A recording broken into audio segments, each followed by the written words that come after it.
No? So once again, good afternoon to our friends inside University and who's taking their time to attend this humble presentation about our most loved drink, so which is the coffee. No? So as an outline, so I'll be presenting some of the basic information about coffee, so as well as its history, the industry situation there. So of course, the problems identified by the coffee sector.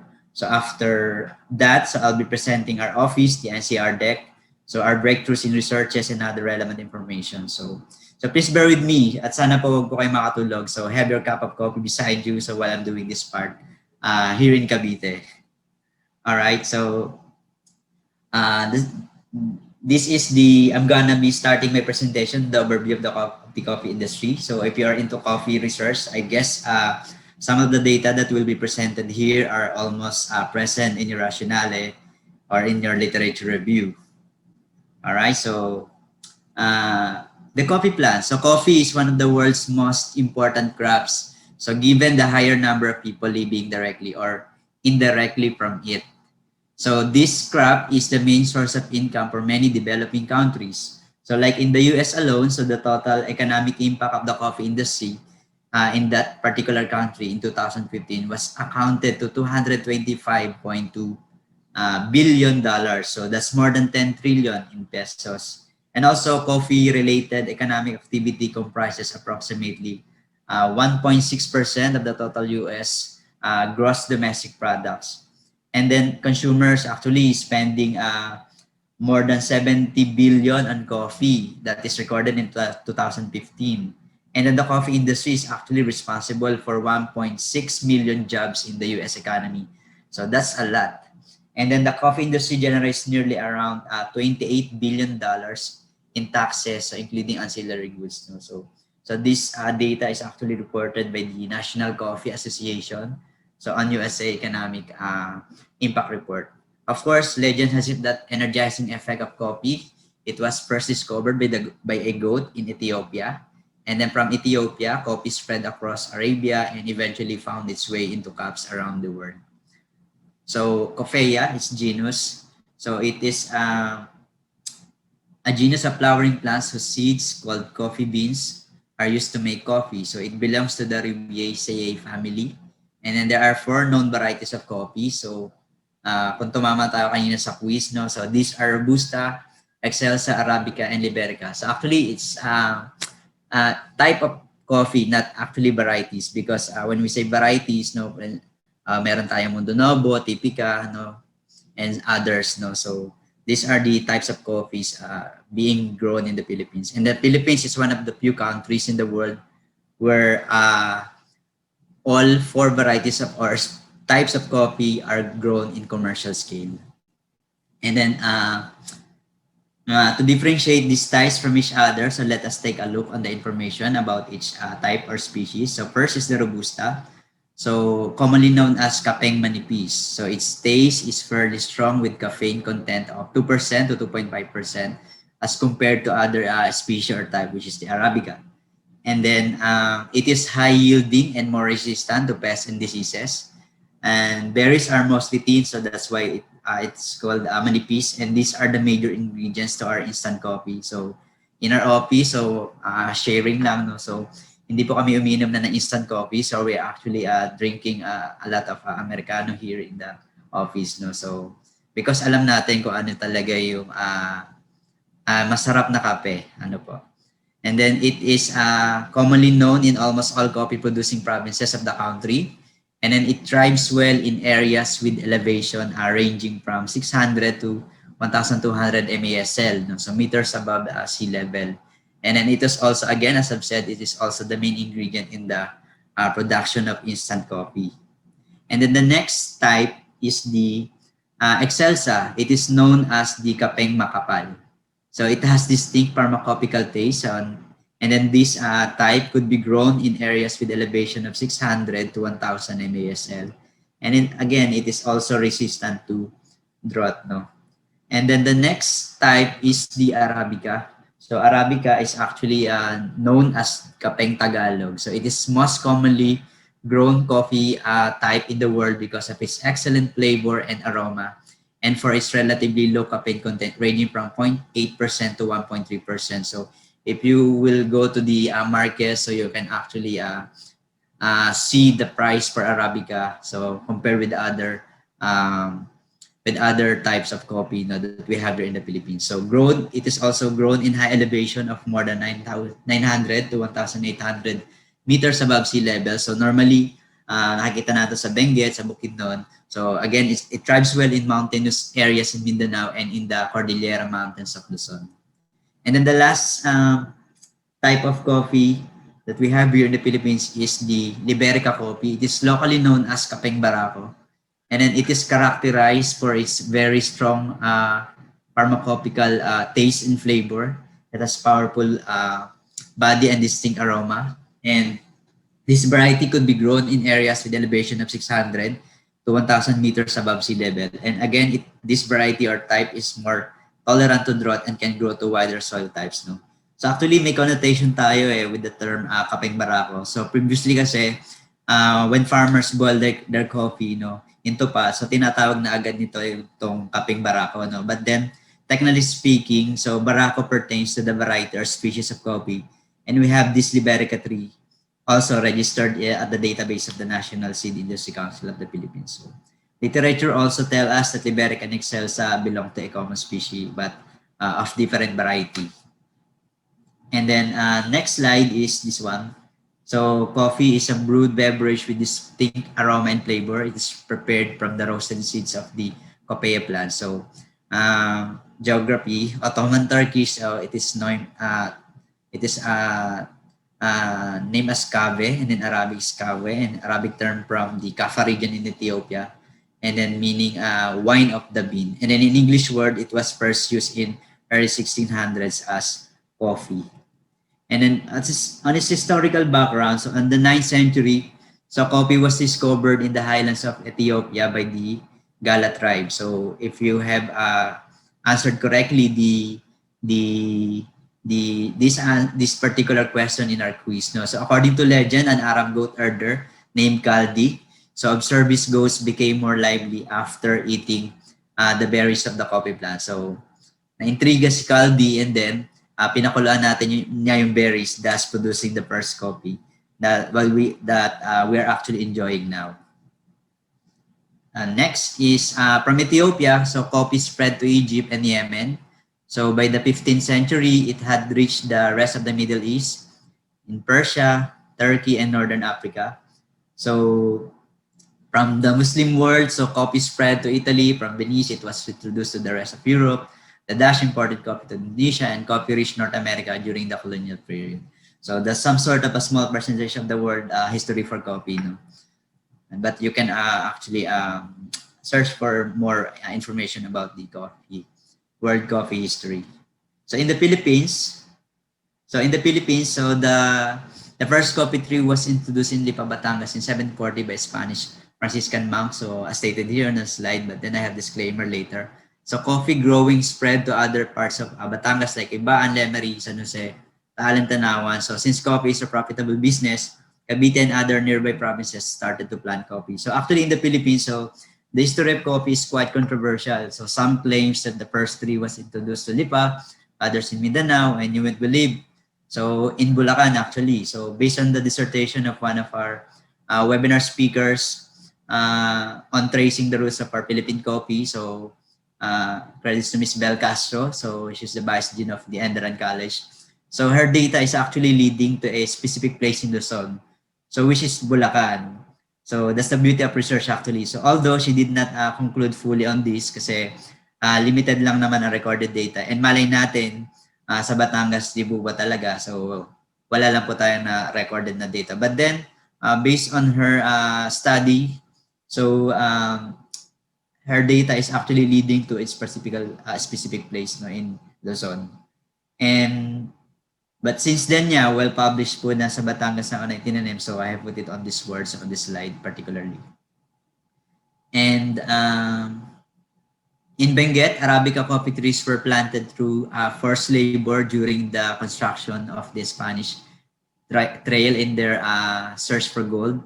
And then in Sagada, coffee was first planted by Manuel Moldero and Villaverde, so two Spanish soldiers who defected. And then later, Jaime Maspero joined them in in their coffee orchards. And in 1800s, the Philippines are ranked fourth in the world coffee production. So I have a disclaimer for this particular item, number 3. No? So again, based on the study of Ms. Bel Castro, so there's no clear evidence that we have reached this far in terms of coffee production way back 1800s. So again, she didn't fully conclude on this because she's relying on the available data. And then actually the data have been found. So even though she tried to contact the authors of journal articles relevant to the subject. So wala rin po talaga may bigay na evidence that we are actually producing this match on the 1800s. So it's for us to see. Kaya nga po we are doing our part to do the research on this. But then meron na pong nauna nagsaliksik with regards to this particular scenario in our Philippine coffee industry. All right. So the next slide tells us the situations of the coffee in the world. No? So it's actually second to oil in terms of trading value. So based on data, so 2 out of 3 people in the world drink coffee. So actually my record for a day is 6, no? 6 pure coffee in a day. But that right now, so I am hyperacidic. So hinahinay lang po tayo sa kape. So ayan po. So global consumption is around 2.5 billion cups per day. Is also grown in 70 countries in the world and 60 of which are exporters. And an average world production is actually for the last 5 years is counted to 159 million bags of green beans. And it provides livelihood for some 100 million coffee farming families around the world. So as I mentioned a while ago, so in US alone pa lang is billions na po yung dinadala with regards to coffee economy, and to the economy of the coffee. And then the coffee belt. So the coffee belt is the imaginary line that wraps around the globe and houses all of Africa, South America, Central America, and Asia's best coffee growing regions. So, coffee's flavor profile vastly differ from continent to continent, region to region, and even farm to farm. Kaya nga po, yung makikita natin sa mga coffee blends in the market, so they are actually selling its origin. No? So like Sagada Coffee, so we all know masarap yan. So syempre to promote our own product, so Aguinaldo blend then is masarap. So that's also available in the market. But then the trend now is yung mga single origin coffee, no. So kasi mas napopromote talaga kung anong coffee talaga nagta-thrive yung product na yon. Ayun. Next is the world coffee producers, no. So this is the list of coffee producing countries in the world. Alright, so kasama po dyan tayo. And with regards to top producing countries, no, in metric tons, so Brazil is actually on the lead. So with metric tons of with a production of 3.4 million metric tons, no. So and then followed by our neighboring country, Vietnam, so which actually producing almost 2 million metric tons of green coffee beans, no. So followed by Colombia, Indonesia, also our nearby country, so Indonesia. So and then we have also Ethiopia, Honduras, Uganda, India, Mexico, and Peru. So that is the data from the International Coffee Organization, or ICO. And then the top 10 exporting countries are Brazil, also, and then Vietnam, Colombia, Honduras, Indonesia, India, almost the same with our previous slide. No? But then Guatemala is in. And the next, also this is from ICO of 2000, based on ICO 2019 data. And then the top 10 coffee importing countries. So this is actually USA. So sila yung malaki talagang mag-consume ng coffee. So this is 17.75% of world imports data. So this also again from ICO 2019 data. So followed by Germany, Italy, Japan, France, Spain, Russia, United Kingdom, Canada, Netherlands. So most likely sila yung mga rich countries, no, so mga developed countries. So what about in the Philippines? So what is the industry situation in the Philippines? So average green bean is 164.84 kilograms per hectare per year. And then average production is actually 18,420 metric tons in green beans. And then estimated annual consumption is 195,000 metric tons of green beans. So that is one of the gaps actually in the Philippine coffee industry. So like in Cavite alone, so a large percent of coffee field were converted brought about by urbanization. So to meet supply deficit, the country imports around 176 thousand metric tons of coffee beans, which accounts to around 176 million pesos a year. And then declining yields and conversion of coffee plantation to other commercial crops so resulted to decreased area planted. So as I've said nga po, in Cavite situation pa lang po is actually brought about by urbanization. So halos na-convert na yung few percent of the land devoted for coffee farming. And next is in the late 90s, so there is an overproduction of coffee in Vietnam. So the demand for coffee continued to rise, and then that's 70,000 metric tons. In early 2000, the Philippine government supported the coffee industry. And then at present, so there's a national convergence initiative. So for the ANR, so they have this winning program. So for accounted to 86,000 hectares for coffee. And then for DAR, so there's a 13,400 support per hectare for coffee planting. So, and then for DA, so they're allotting 100 million for coffee production. And then for the Philippine Coconut Authority, so they are allotting budget for coconut coffee-based farming. So in NCR, deck in CBSU, so actually we are working towards this tagline, so bringing Philippine coffee back to the world market. So actually, yun po. And next is top 10 coffee producing regions in the Philippines. So kanina na nakita natin, no? So actually the top producing region in the Philippines is the Soxargen, no? So sila yon. So Sultan Kudarat, South Cotabato, Sarangani, no? General Santos, no? So po yun. So they are producing more of the coffee, producing more coffee in the Philippines. And then followed by Davao region, Northern Mindanao, so Bangsamoro, we have also the Cordillera, and then followed by Calabarzon, and then Western Visayas, Cagayan Valley, Central Luzon, and Zamboanga Peninsula. So makita po natin na very small portion pa lang yung napoproduce na ng ilang regions.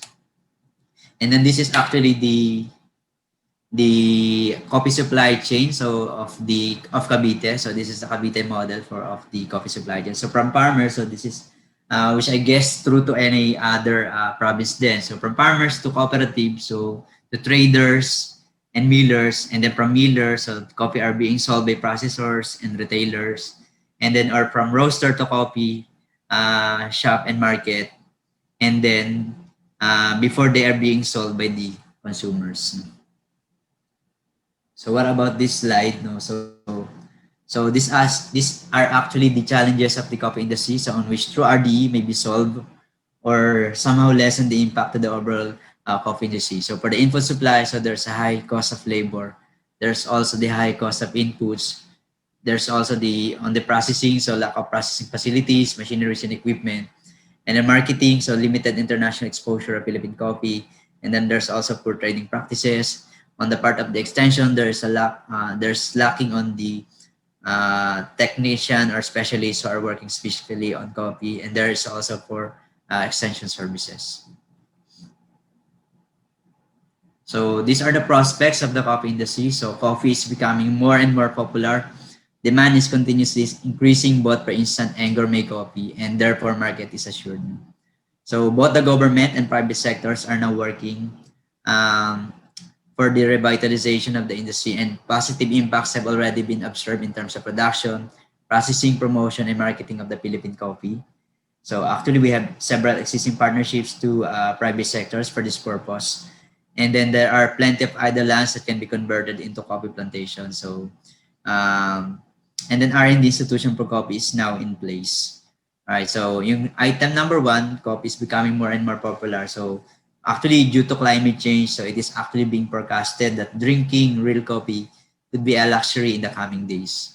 So kasi ilan na lang po yung napapagtaniman natin ng kape, no? So that will be form part of lifestyle in the future. And then there are 3 important sectors of the coffee industry.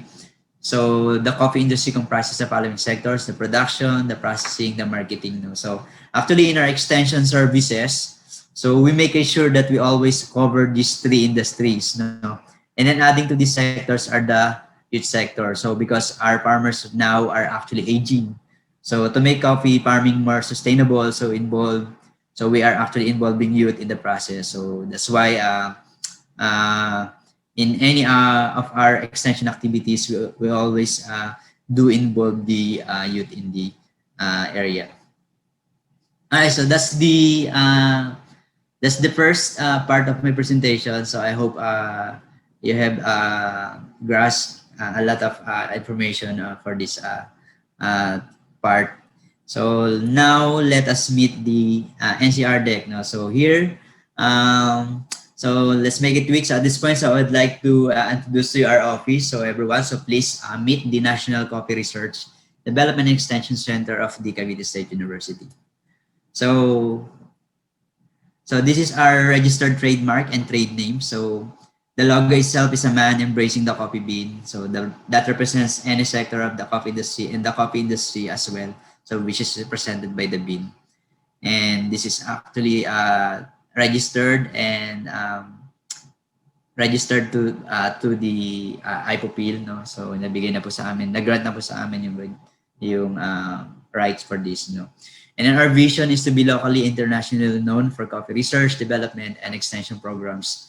And then our mission is to strengthen research, development, and activities and enhance the extension delivery system that will lead to increased productivity, sustainability, and global competitiveness of our Philippine coffee.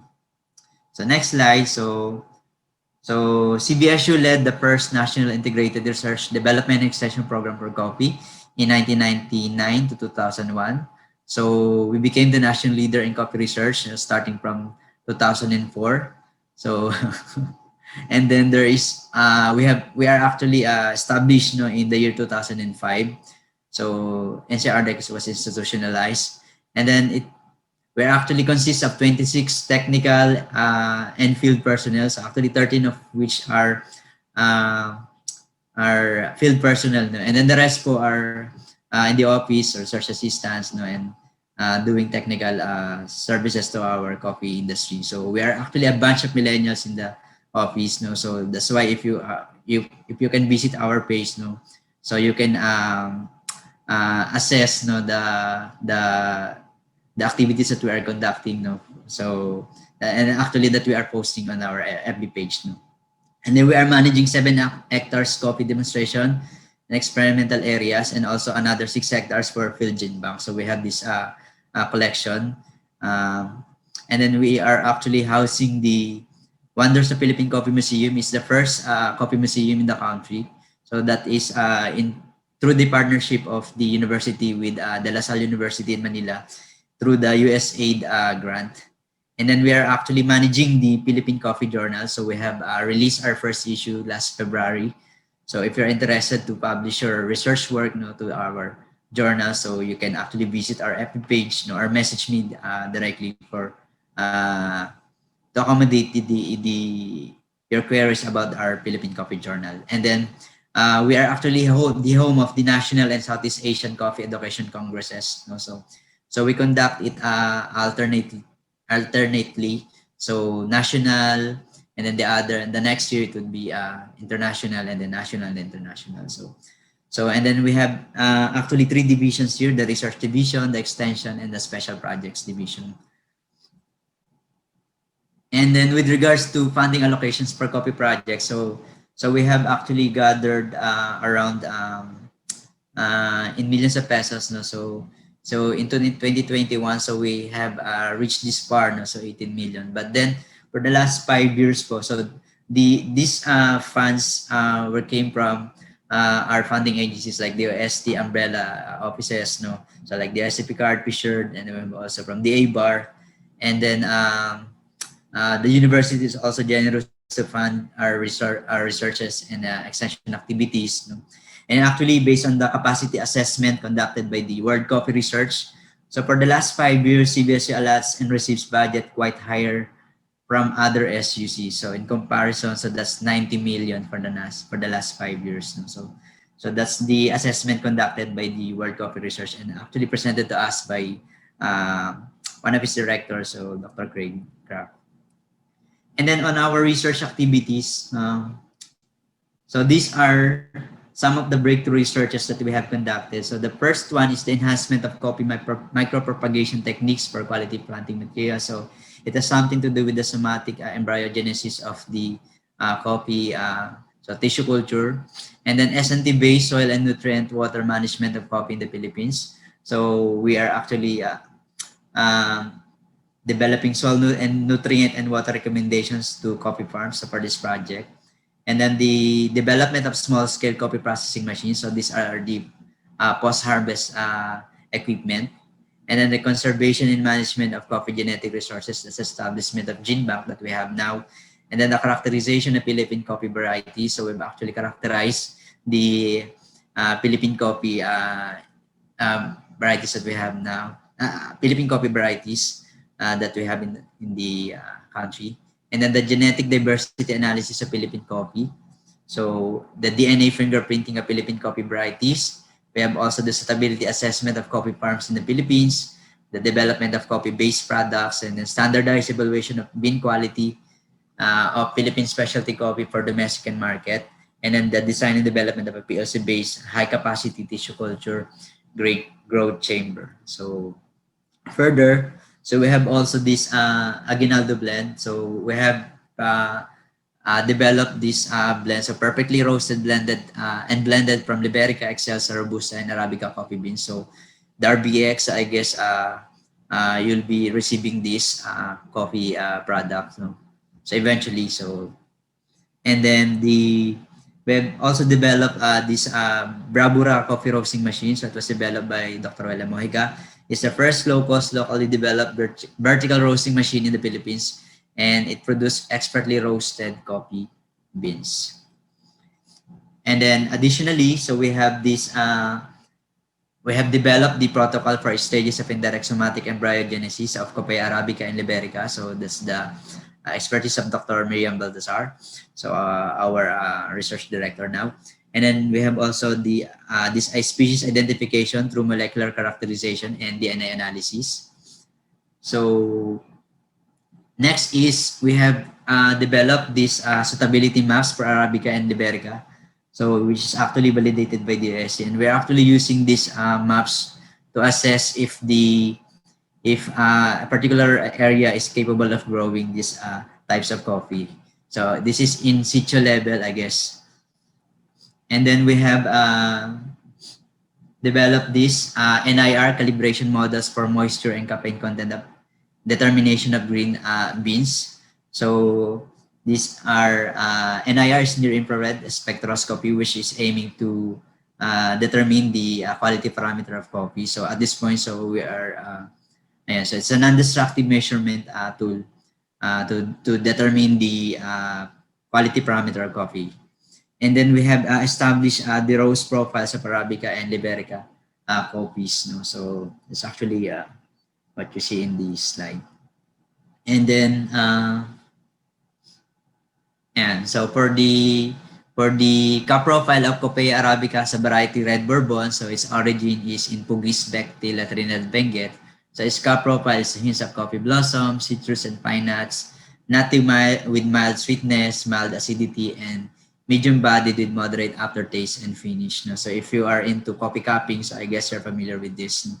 So, and then for Coffea arabica variety Catura, so also from Latinidad, Benguet, so it's hints of citrus, toffee, and roasted nuts, caramelly with mild sweetness, mild acidity, and medium bodied with moderate aftertaste and finish. And then for the Coffea arabica typica variety, so it is from Sayet Kaliking in Atok, Benguet. So hints of lemon, citrus, and molasses, and then caramel and syrupy with intense sweetness and mild acidity, and medium bodies, moderate aftertaste and finish. And then for the yellow bourbon, so also from Benguet, so very acrid on the first pass, which lessens as cup cools.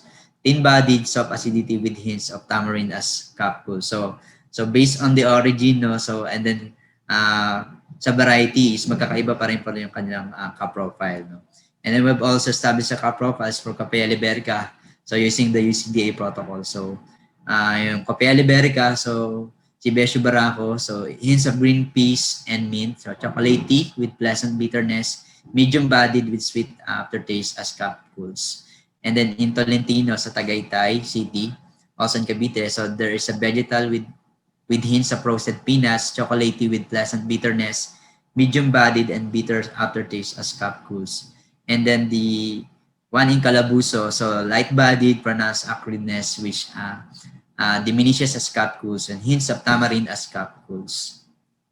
So these are the cup profiles of some of the varieties that we have evaluated previously. And then the latest innovation that we have in the center is this one.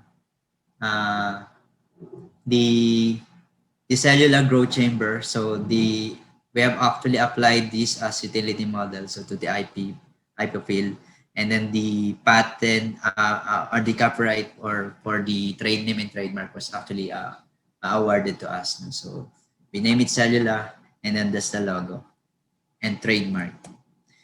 So on the extension part, no, so we have this quoted. So we are a crossroad for ideas and are continually engaging with and making significant contributions to our community. So as you can see in the picture, so these are our extension activities that we've conducted previously. So we offer these services, trainings. We do training, seminars, and workshops on coffee production, processing, and cupping. And then also we are actually providing technical assistance on coffee production, such as site assessment.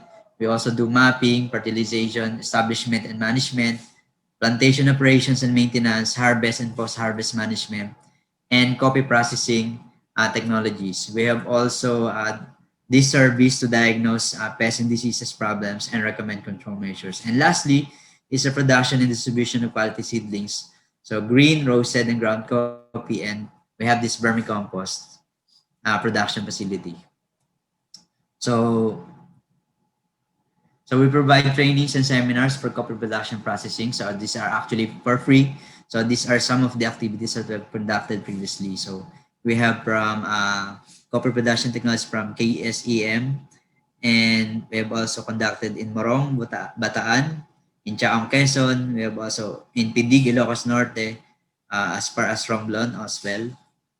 And actually, nakakarating din po kami sa Mindanao. So, hindi ko na lang po na-record yata dito.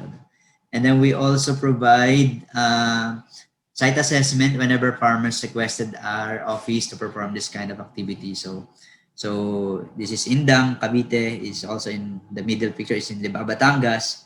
The other one is in Guinyangan, Quezon. We have also in Limay, Bataan, and we have also from in Sibuyan Island in Romblon and also in Morong, Bataan. And then technical consultation. So we also entertain technical consultations from various organizations and private individuals. So as you can see, these are the ASEAN National Focal Point Working Group on Coffee and Tea. So 11th and 10th meeting. So researchers from CIRCA. We have also graduates from UPLB.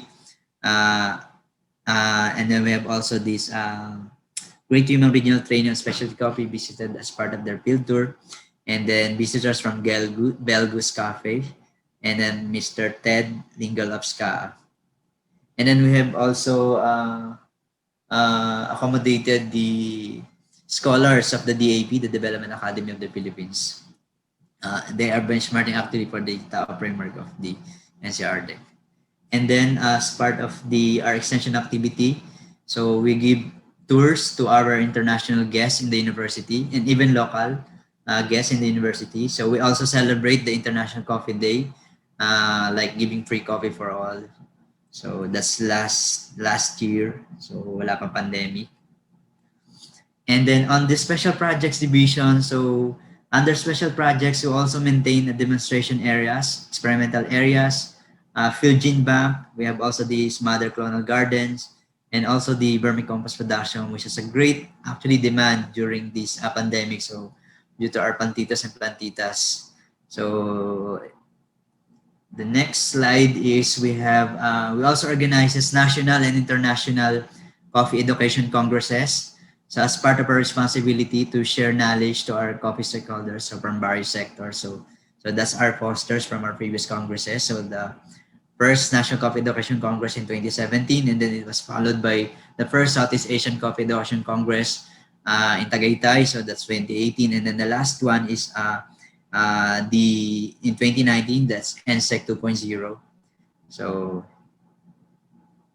and then as you can see on this picture, so we have been able to get Senator Villar, Secretary Lavinia, Yusek Eliazar, so even politicians and celebrities like Chef Boy Logro, Sir Jiggy Manicad, Miss Venus Ra, so Mr. Michael Conlin of Henry and Sons, and of course TJ Ryan of Asideboca. So not to mention international speakers all over Asia. And then we have also conduct activities like this. So we name it Slika. So lunsaran ng mga inspirasyon sa kape at hirayan ng arte. So that's activity aims to serve as the medium in showing the public what coffee industry is all about in different perspectives. So through documentary film and paintings. So I've actually created 5 documentary films for the latest activity that we have. And then on Likha 17, so we have actually developed mural paintings from our architecture students in the university. And then next is the coffee break. So mahilig po kami sa acronym eh. So we name our segment, no. So in this time of pandemics, we have fully operationalized our segment. So coffee break, no. So and launch our webinar sessions from history to production, processing, and business and marketing. So looking at the sessions that we have, so the getting to know stage up to building up chemistry, and then after that's the declaration. Right after declaration is the courtship, meeting the parents, so that's tracing the recipe Philippine coffee. And after that, we must nurture the connection. And then after that, so there is should be a time for labels, so that's accreditation and certification coffee nurseries. And then after is there's some mutual understanding, and then the last session is the commitment. No? So actually, there's if you can see, the connections among the sessions topic. No? So we wanted to make it as more catchy as possible. So so thanks to our extension head, so for this bright idea. And then technical coffee farm tour. So during the normal times, so we regularly conduct the technical coffee farm tour. So that's actually 2 days free of foods and training materials. So, but we cannot cover the accommodations if you will be coming from areas na medyo malayo po sa Cavite. So this covers also a handful of discussions about coffee and production, coffee production and processing, and at the same time, so allowing them to experience what they have learned through hands-on activities of no less than 10 topics, right? So these are facilities and equipment. So as you can see, this is our main building. So the university is generous enough, so they will be giving us a 3-story building so soon. And then this one, the middle one, is the NCRD Coffee Warehouse. So this will be converted after the construction is now ongoing. So this will be converted as a product development facility for coffee. And then this is the training hall, so where we actually conduct trainings for our coffee stakeholders. So malaki po ito. So it's actually, it can accommodate 40 to 50 people. And then this is part of the project. So we have established the Philippine Coffee Quality Center. So through the DOSTP card project. And then we have this coffee cupping laboratory. And then this is the demonstration area. And then we have the tissue culture lab. This is also part of the tissue culture lab. And then that's the coffee processing facility. So where we produce the coffee, Aguinaldo blend coffee. And then this is these are small scale processing equipment. We have also this cupping equipment. And then as I've said, so we have the first Wonders of Philippine Coffee Museum in herbarium. So we want to, actually there's a vision to expand this museum. So if you have artifacts for coffee, so that is actually much welcome here in the university. And then tissue culture laboratory, so that's the tissue culture lab. Again, that's the NCR training hall, and then that's the vermicompost facility. So there's a lot of demand now for vermicompost. And then that's the NCR coffee warehouse. And then we have this quality cupping equipment and tools. So that's a donation from Asideboca. So through their Minpack project. So, and then we have also this spray dryer. So This is not yet operational in operation, so will be uh, using this equipment. So the sooner the product development facility so is constructed, and then we have also organized the Philippine Coffee Education Network. So, but due to pandemic, so and manpower resources constraints, so activities for this project has been delayed. So, apologies to all our members of the network. So, if the of this particular activity of the center or this project of the center is not moving up. So, it's actually composed of 35 institutions committed to be the prime movers in different community engagement and initiatives that will aid all key players in the coffee industry. So the network aims to help one another through capacity building, research collaborations, and strengthening partnerships. So may mga SUCs po kasi talaga tayo na with regards to coffee research and extension activities, very powerful na. So they can perform this mentoring activity to SUCs and HEIs na gusto talaga mag-venture into coffee research and coffee research and extension activities. Not necessarily kasi meron tayong plantation but then like for example, they want to focus on the processing side of coffee, no? So pwede naman sila yung mag-initiate doon. And then ayun, so we are in CBSU is actually it will be our pleasure no, to help other SUCs with regards to coffee. And actually, we are open for partnerships with regards to coffee research and extension activities. So, sulat lang po tayo sa university para alam po ng aming Pangulo. And then, it's the president to decide so what actions are we going to provide for that particular matter. So, again, so we're actually open for partnerships and collaborations. And then this one, the Philippine Coffee Journal. So on February 1st week, so we have successfully launched the first issue of the Philippine Coffee Journal. So it is the only commodity-based journal in the country. So it's first of its kind, a compilation of scientific papers that focuses on research, development, and extension activities on coffee, and aims to revitalize the Philippine coffee industry through knowledge generation. So again, so if you are interested to publish your coffee research, so you may want to visit our FB page and these details are actually pinned on our wall. So, yan po. And what about our ongoing projects? So what keeps us busy? So aside from the normal operations, so I would like to present to you the ongoing researches of the center. So the first one is this technology piloting of a tissue culture growth chamber. So that's the phase 2 of what we have developed previously. So the tissue culture growth chamber. So headed by yours truly. So its objective is to pilot test the tissue culture growth cabinet for enhancements propagation of embryos of coffee and kamakapuno. So hopefully in the next coming days or months, so we'll be able to commercialize this product and then ayun po, ma-release na rin po natin to sa market, no? So it's actually a good aid no to our tissue culture for our tissue culturists for our tissue culturists, no. And the next project is this is being led by Dr. Miriam Di Baltasar. So the molecular-based method of determining the authenticity of coffee sold in the Philippine market. So its objective is to develop molecular-based method for determining the authenticity of green coffees, so roasted and ground coffee.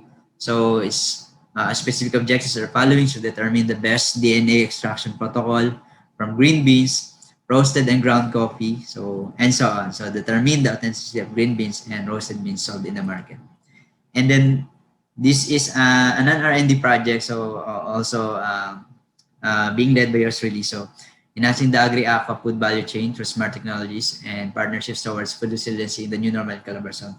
It's actually a program so being implemented by the STP card so for in the country. So iba sa Calabarzon po kasi ang napiling commodity is coffee, and then to other regions some are goats, native chickens, so meron pong sa mga vegetables and so on. So but then in region 4 so it focuses on coffee. So it enhances the food value chain for coffee in the Calabarzon towards improving agricultural productivity, competitiveness, efficiency, and inclusive food sustainability. So that's 1 year in duration. And then the next project is this one. So So this is a locally funded project. So this is the development of ergonomically designed laboratory scale coffee huller and dryer. So its objective is to develop laboratory scale coffee huller and dryer. So we're actually on the technical evaluation of the machines, no. And right after that, so hopefully we can apply for its patent, no. Uh, uh, Eventually. So yun po. So next is the optimization models for copy-based production system. So we want to develop optimization models for a more profitable copy-based production system. So uh, halos patapos na rin po yung project na to. So ang idea po kasi talaga namin dito is makapag-come up ng isang farming model wherein makapag-provide po talaga ng magandang income, no, for the farmers, no. So like for example, they have this certain piece of land and then they want to do coffee farming, no. So ano po ba yung mga considerations for them to optimize at saka magkaroon talaga sila ng magandang earnings, no, at the end of the year. And then the NCRDEC information system, of course we want to improve our operations in the center. So if ever may mga bisita po kami, actually this project is consisting of 4 information systems. So yung visitor information system, we have also this GIS of the NCRDEC plantations, coffee plantations that we have, the demonstration areas and experimental areas. And then we have also this system for categorizing or to classify what type of coffee plant is DASA by doing some evaluation. So using the system. And then the last one is the evaluation system when we are conducting our trainings. So that was concepted before pandemic. So ganun po yung naging concept. So again, it's still on the last phase of the implementation. So yun po. And then the next project is headed by Engineer Alvin L. Torres. So this was physicochemical assessment and distribution mapping of coffee farm areas in Cavite. But right now, so we are being restricted due to the implementation of a general community quarantine. So in the province of Cavite. So supposedly we are on field tomorrow. So na-delay po. So and even our food value chain project, so for the whole region, so medyo nagkaroon din po kami ng delay due to the implementation. So the university is not allowing us to go outside, so to perform these activities. And then the design and development of automated laboratory scale green coffee beans grader and storage cabinet. So this is actually the in relation to the previously presented project. So ito po yun. So ang objective naman po natin dito is yung ma-preserve po natin yung quality ng ating green coffee beans. So design, develop laboratory scale grading machine and storage equipment for green coffee beans. So yun. And then during this pandemic po, actually is napasipag po kami sa center and have been able to propose numerous projects on which 90% of them will be funded by our SOT funding agency. So actually marami pa po nakalagay. Hindi naman po sa pagbubuhat po ng bangko ay may mga on the pipeline po na we're just waiting for the communication, no, that the project can be conducted now. So thanks to the Acid de Boca to Richfield Coffee Project kasi po ay 6 of our 6 new projects will be funded by the Acid de Boca. So thank you very much to the Acid de Boca team. So especially to the Phil Cafe project team. So headed by Sir TJ Ryan and right now, so we're actually in constant communication with Miss Ana May Dumapis. So thank you very much. And then we have also these proposals to EduST we have in Picard, no, and so on. So hopefully these projects will be implemented soon and ma-approvean po muna siguro. So but then so yun po. So thank you very much to our generous funding agencies for the opportunities that you are giving to Cavite State University, especially to NCR DEC. And tulog pa ba? Ay, tulog pa. Gising pa po ba lahat? So masyadong mahaba po. And apologies kung medyo mabilis pa yung pagsasalita ko because I am actually presenting a 95 slide PowerPoint presentation. So kaya po ganun kabilis. So yan. So what about the Coffee RD agenda? So I have compiled this Coffee RD agenda of different government agencies. So for your reference, when you want to develop your proposals, for let's say you want to venture into coffee research or extension activity. So this is the last phase of my presentation. So I would like to present the RD agenda of various government agencies with regards to coffee. So the first one is the Philippine Coffee Industry Roadmap. So if you're familiar with the roadmap, so it was developed by and so that's I guess the DTI is being the lead proponent for this roadmap. So key result areas, performance indicators, action programs, and even the working group and timeline are indicated. So for this slide, so the KRAR accreditation of plant nurseries, and certification of seed and clonal gardens and seedlings. Also, one of the KRAs is the training and retooling of propagators and provision of IEC materials. And then also under the farm production, so KRA is yield improvement, and then also the production of expansion and the new planting and replanting areas, expansion of seed clonal gardens, and then adoption of GAP and good manufacturing practices. And then kanina meron, alam ko po may webinar din kanina about GAP, no? So for coffee. So I guess may mga naka-attend sa inyo kanina. And then trainings and retooling on post-harvest management. And then also on the processing, so under Philippine Coffee Industry Roadmap, so lower processing, so actually indicated naman po dito who are the working groups, no? And then improve quality of coffee products, no? And adequate, appropriate post-harvest facilities. So we have also more value adding on farm products. So upgrading and adjustment of processing methods, increase investment in specialty coffee business. And on the market side, so transparent pricing linked to world market, geographic branding and standards for coffee. We have also this enhanced market intelligence access, and marketing strategies for specialty coffee. So also under the market category, so enhanced access to market information, price, market volume, also the branding and promotion of Philippine coffee. So enhanced market intelligence, access, and marketing strategies for specialty coffee. And then on the under support services, so access to long-term financing. So, and then also under this is the farm to market roads, and then establishment of tram lines.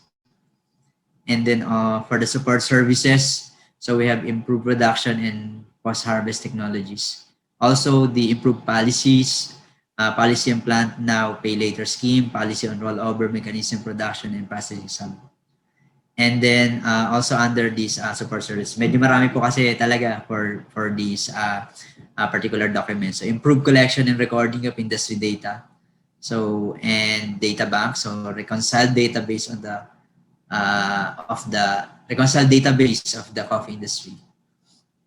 And then also under the support services, so in the improved industry organizational and relational structure, strengthen AFC's coffee sectoral groups.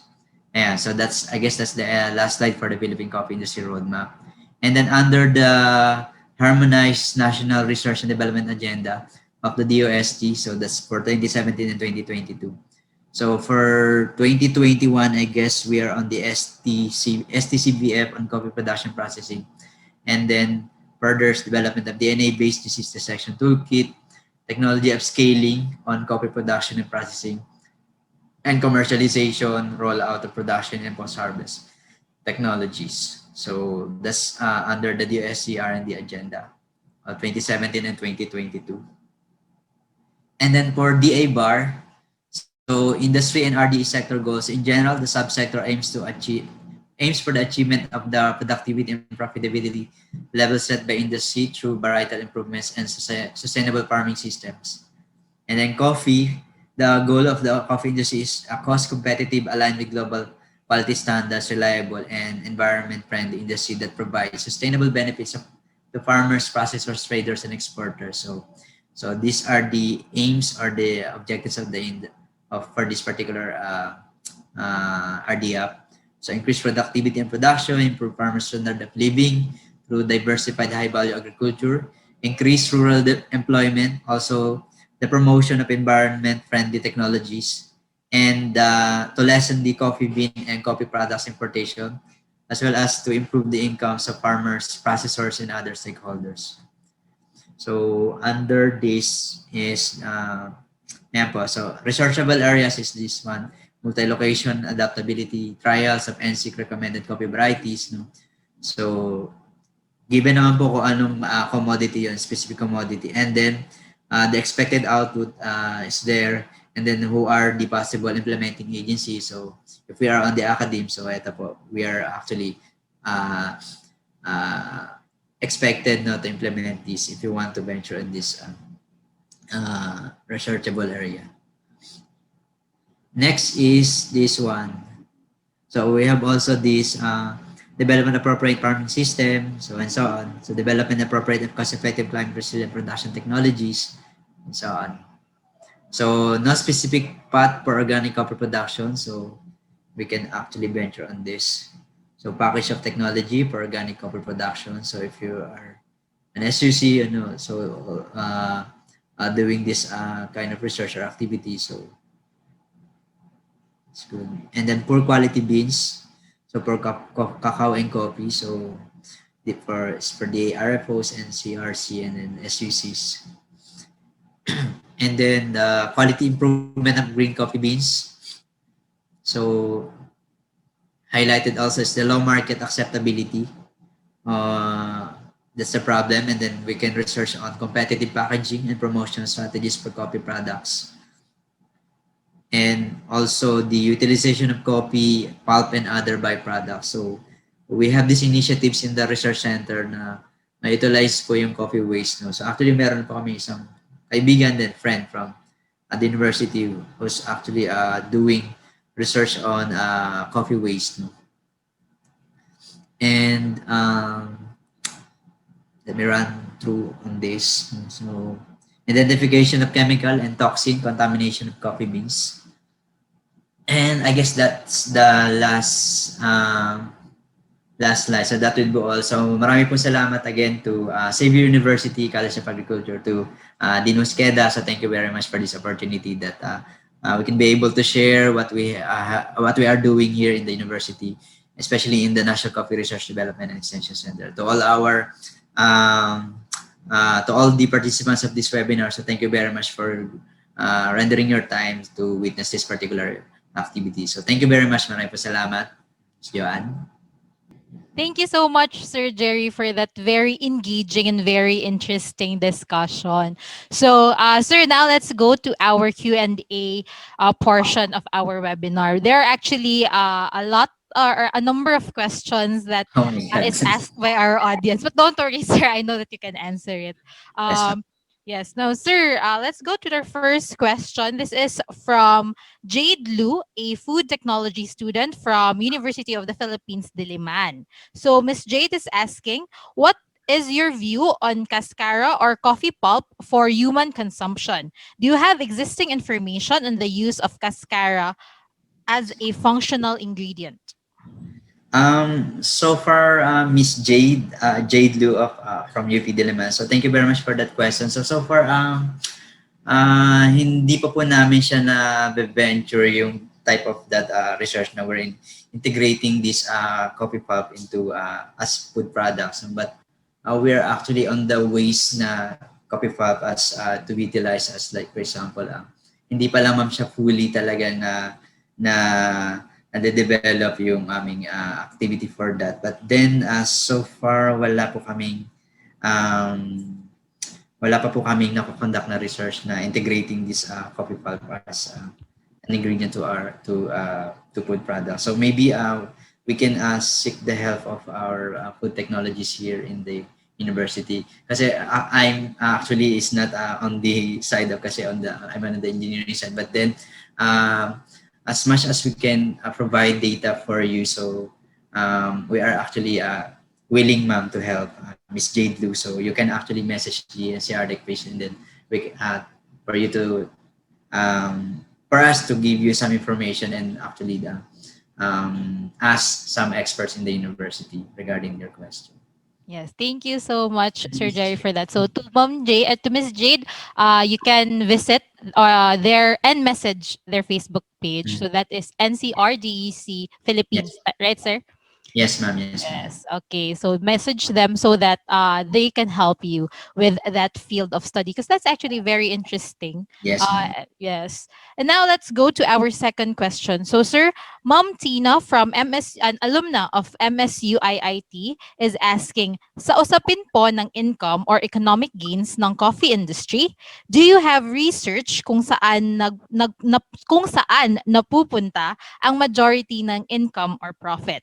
Is it channeled sa mga farmers who grow coffee or more on the traders or middlemen? Based on the scenarios we have here, ma'am, in the Cavite. Mhm. Thank you very much for that question, Miss. I'm sorry, Tina. Miss Tina. Miss Tina of MSU. So, based on the scenario that we have here in Cavite, so mas malaki po talaga yung napupunta sa mga traders, no? And even coffee processors kasi um, there is this instance like in a particular area in Cavite na parang break-even lang po talaga yung nakukuha ng farmers.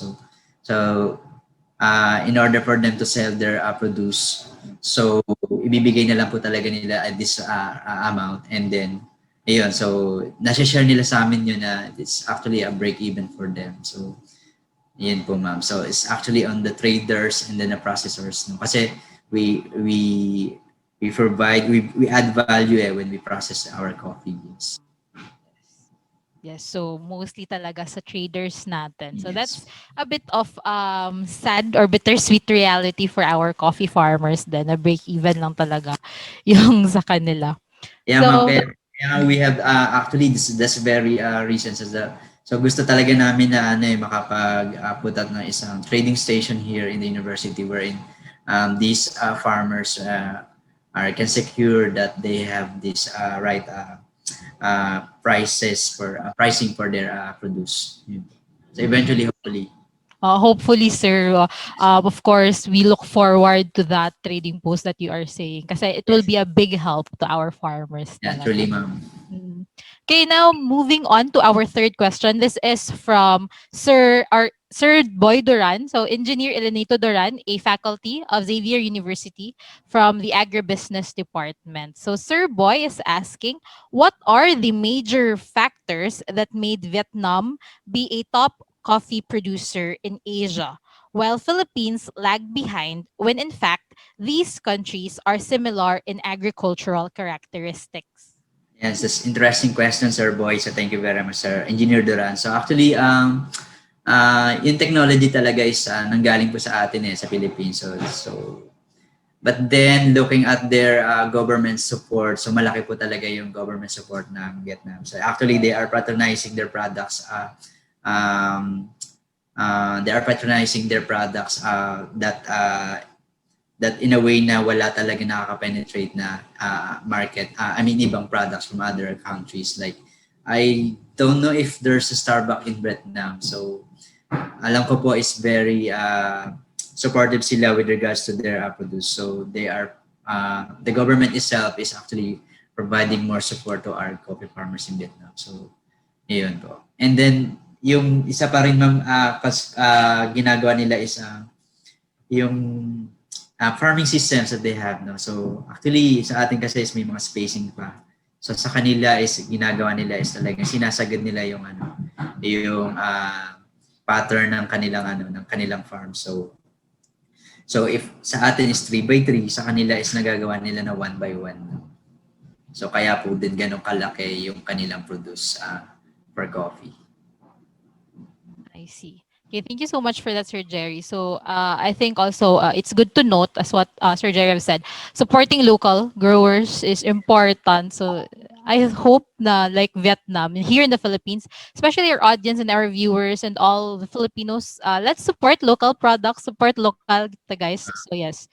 Actually, ma'am, in our webinar series, so we have this session that we are promoting the produce of our local farmers. So like local coffee shop po talaga, local product. So meron po tayong gano'n. And then as much as possible no po is nabibigyan talaga natin ng break itong mga local coffee enterprise.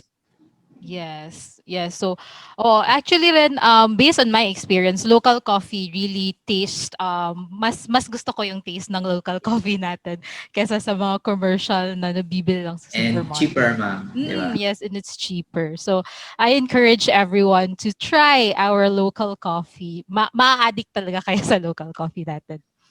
Anyway, Siguro, yes po. siguro to add on it, ma'am. Siguro po, that's the, although paminsan-minsan naman po umiinom din tayo sa commercial establishment like Mm. Starbucks, no? But then, maganda po na ma-explore, especially sa mga youth nowadays. Sila yung sa mga third wave of coffee. So, yung kanila kaya iniinom talaga is pwedeng i-try yung mga locally produced area. Okay. Thank you so much, sir. Now let's go to our fourth question. This is from Sherwin Ramosa. So he is asking if you can please expound what is the UCDA protocol? UCDA protocol. Actually, ma'am, I am afraid I cannot answer your question, Mr. Sherwin. So, but then, if we're going to search for it on the UCDA protocol, so there are two protocols that being used: the SKY and then the UCDA. So, um, I guess the one that I have presented on the for the UCDA is that's I guess it's for Liberica. Tama, is for your Liberica and the SCA uh, for for Arabica. I'm afraid, Sir Sherwin, I cannot provide you the right answer at this moment because dinatnan ko na lang po yung research na yun sa center. So yun po. So, pero please, I'm gonna look into it. So, Sir Sherwin, so the UCD and SCA protocol. Thank Oh, you. yes. Okay. Thank you. So also to Sir Sherwin, I think maybe messaging the page also, so Yes, that we ma'am. can Sir. forward him to someone who is more familiar with the UCDA protocol. I've never been into copying. Mm. Okay. So now let's go to our next question. So, sir, this is again from Miss Tina, alumna of MSU IIT. So she's asking, in relation to organic food production, kasama ba ang coffee sa mga pananim that will survive without chemical or synthetic input? And I think this is also our next question is somewhat related to this because Mr. Ralph Nell Inta is asking, nakakasama po ba daw ang inorganic fertilizer sa growth ng kape? So, I think they are a bit related. So maybe you can answer them na lang at the same time. Actually, ma'am, may mga trials na kami na-conduct utilizing this inorganic fertilizers. No? So, actually, nakaka-boost pa nga po siya ng yield actually ng coffee. No? So, we have tested these products from particular institute in the UP, I guess. No? So, and then they are actually providing more yield to our coffee, especially the Robusta type. No? So, yun. And then, with regards to the question of Miss Tina, so on the uh, organic fertilizer, so without this fertilizer, I guess kung maganda po at we do follow this good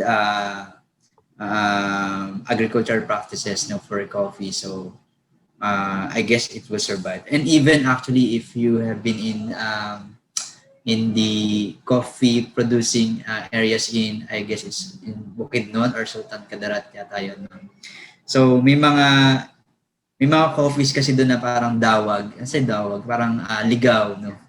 So and surprisingly sila yung may mga masasarap din na ka profiles, no. So pwede naman pong ganun mangyari. But then, they can survive actually if they follow this good agricultural practices, no? So irrigation and so on. So, Okay, that's true, of course. Kasi aside from fertilizers, there are still a lot of factors that affect the growth of coffee. So again, let's follow good agricultural practices for a sustainable rin na yes. growth ng ating coffee. Yes. Actually, ma'am, I'm not into agriculture side of field. So ngayon, nung when I pursue research on coffee, so doon na natin tututunan yung mga ganung bagay. And then, Mm. have to learn those stuff, no? Kasi, and then right now also, since I'm handling this office, so I must be familiar with those stuff na pwede naman ibigay to. But Mm. after this to the previous questions that I haven't answered correctly Mm. or provide significant information for that question. Yes. Okay, thank you so much, Sir Gerry. Now, for this is actually the last question that we have for today, and this is from, in behalf of all the XU College of Agriculture. So, our question, sir, is: are you open, or is the NCRDEC open for research partnerships? And if there are students of ours that are that want to pursue studies in coffee, or wants, yes, to pursue research in coffee, are you open for advisorship or co-advisorship in the future? Yes, ma'am. Actually, last 2019, so we have actually provided assistance to more than 100 studies mo, undergraduate and graduate studies, no, for coffee. So, wala po kaming kino-collect na fees, no. So we just it's just a part of our extension activities.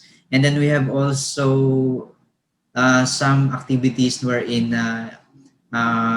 staff po ng ng NCR Deck. So I become one member of the panelists, no. So Mm. then sa Ateneo de Manila sa Loyola. And then Okay. we have also some actually graduates student from in Taiwan, so we have actually provided assistance to it. So lahat po yung naman ngayon is for free, and we are very much willing to help. So kung wala man po kaming ganong expertise dito sa center, so we are actually tapping the experts in the university so that can provide uh, assistance para po dun sa study na yun. So yun po. And then in for research partnership, no, for let's say institution to institution, so we are actually very much willing to partner with any institution in the Philippines. No? So yun po yun. So collaboration, partnership po. And even for extension activities, so katulad po nabanggit ko kanina is pwede po tayong letter lang po sa university president namin, or pwede naman po through our email NCR. And then we will forward it to the university president, and then bababa din naman po nila yung sa amin, and then that's the time that we will act on that particular request, no? So as alam ko po is as Holo Sulu ay nakakarating po kami.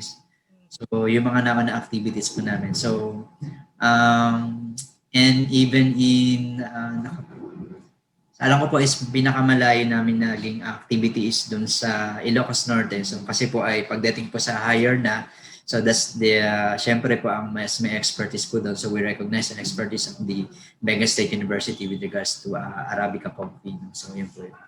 And then we have also some friends in the Mindanao area na may mga researches din ng coffee. No? So yun po, ma'am. So we are actually very much willing to partner with any institution in the university, in the country. Okay, thank you po. That's very good to know. And we are looking forward to future collaborations and future partnerships with NCR Deck. Okay, we're actually very excited for that. So thank you so much, Sir Gerry. And now our last request lang po. Yes. Can we ask for a final message from you to our viewers, of course, because we have actually a mix, a variety of viewers. So we have from, of course, from the academe, we also have from the different local government units, and we have those who are from the private sector. So, parting message for them. Again, ma'am, thank you very much to Dean Mosqueda and then to Xavier University College of Agriculture for letting us showcase what we have in the university, especially from the National Coffee Research Development and Extension Center. Siguro, in a simple way, siguro let us think of the things that we can help for our coffee industry. The simple gesture or kind gesture that we can provide is to um, promote local products. So, and then uh, aside from promoting our local products, so pwedeng i-enjoy din natin no, yung ating mga products na yun. So, katulad nga po na nabanggit sa namin, so we are not drinking an instant coffee in the center. No? So, siguro yun, magsisimula pa kasi. And then from that time, you can differentiate kung ano po talaga yung lasa ng kape. No po. So, but not to, baka po kasi magalit sa akin yung mga nasa ganung business. But then, collectively po, kung ano po yung ginagawa natin. So, personally, or in the office, no? So, collectively, if it's good for the coffee industry, then support lang po natin at tuloy-tuloy lang po. Ano po. So, again po, so thank you very much po to Xavier University College of Agriculture.